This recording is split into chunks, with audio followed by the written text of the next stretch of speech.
BJP को हराना है।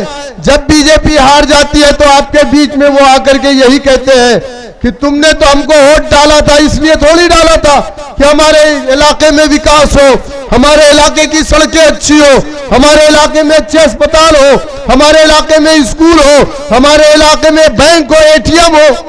तुमने तो वोट इसलिए डाला था कि बीजेपी को हराना। अब हमने बीजेपी को हरा दिया, यही तुम्हारा सबसे बड़ा इनाम है। यही तो हम करते आ रहे हैं ना। हम डर के नाम पर वोट डालते हैं। याद रखिए, जब तक आप डर डर करके वोट डालते रहेंगे, जब तक ना आप बीजेपी को हरा पाएंगे और जब तक आप अपने लिए कुछ कर भी नहीं पाएंगे। जब इलेक्शन आया, कभी हमने विकास के नाम पर वोट नहीं डाला। जब इलेक्शन आया, नाम नहाद सेकुलर पार्टियों ने हमें बीजेपी का खौफ दिखा करके हमारा वोट लिया। जबकि आप जानते हैं कि 74 सालों में हमेशा हमने फासिस्ट ताकतों को रोकने के लिए सेकुलर ताकतों को मजबूत किया। लेकिन आप मुझे बताइए कि आज अगर हम पिछड़े हैं, जैसा कि Ranganath Mishra commission, Kundu commission, Mahmoodur Rahman committee, Sachar committee की रिपोर्ट है कि मुसलमान पिछड़ा है, दलित से बदतर अपनी जिंदगी को गुजार रहा है, तो उसका जिम्मेदार कौन है? मेरे दोस्तों, मेरे बुजुर्गों, कभी आपने इस कंडीशन पर वोट नहीं दिया कि आप जीतने के बाद हमारे इलाके में क्या काम करेंगे। कभी आपने इस कंडीशन पर वोट नहीं दिया कि हमारे इलाकों में अच्छे स्कूल खुलेंगे। कभी आपने इस कंडीशन पर वोट नहीं दिया कि हमारे बच्चों को आला तालीम हासिल करने का मौका मिलेगा। कभी आपने इस कंडीशन पर वोट नहीं दिया कि हम सताए जा रहे हैं, आतंकवाद के झूठे मुकदमों में जेल में डाले जा रहे हैं। ये नाइंसाफियां हमारे साथ रुकनी चाहिए, तब हम वोट डालेंगे। आपने हमेशा एक कंडीशन पर वोट डाला, बीजेपी को हराने के लिए। कभी समाजवादी को वोट डाला, कभी बीएसपी को वोट डाला, कभी कांग्रेस को वोट डाला।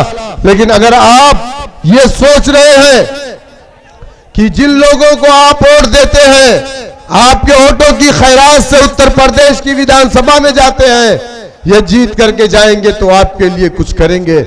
मेरे दोस्तों, मेरे बुजुर्गों, आपने तो इस कंडीशन पे वोट दिया कि बीजेपी को हराना है। जब बीजेपी हार जाती है तो आपके बीच में वो आकर के यही कहते हैं कि तुमने तो हमको वोट डाला था, इसलिए थोड़ी डाला था कि हमारे इलाके में विकास हो, हमारे इलाके की सड़कें अच्छी हो, हमारे इलाके में अच्छे अस्पताल हो, हमारे इलाके में स्कूल हो, हमारे इलाके में बैंक हो, एटीएम हो। तुमने तो वोट इसलिए डाला था कि बीजेपी को हराना।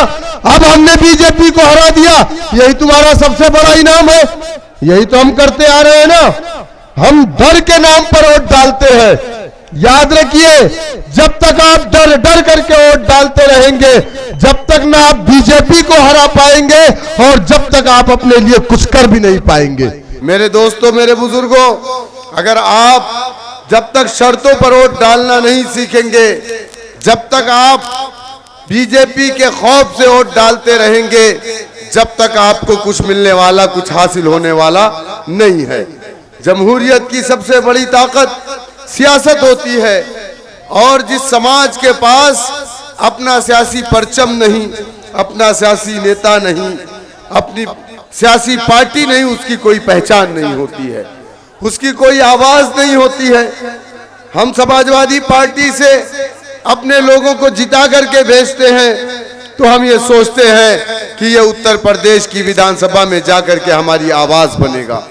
मैं आपसे पूछना चाहता हूं, 2012 से लेकर 17 तक या 17 से लेकर के 22 तक जितने भी हमारे समाज के लोग उत्तर प्रदेश की विधानसभा में थे, क्या किसी ने कभी एक मर्तबा विधानसभा के अंदर खड़े होकर के योगी हुकूमत से सवाल किया कि उत्तर प्रदेश के अंदर हमारे साथ नाइंसाफियां क्यों हो रही है? कभी नहीं किया। और जब हम उत्तर प्रदेश में आते हैं तो हम पर इल्जाम लगाए जाते हैं। अगर हमारे साथ नाइंसाफी ना होती तो हमें कोई जरूरत नहीं थी। हमने तो इन सेकुलर पार्टियों को अपनी पार्टी माना था।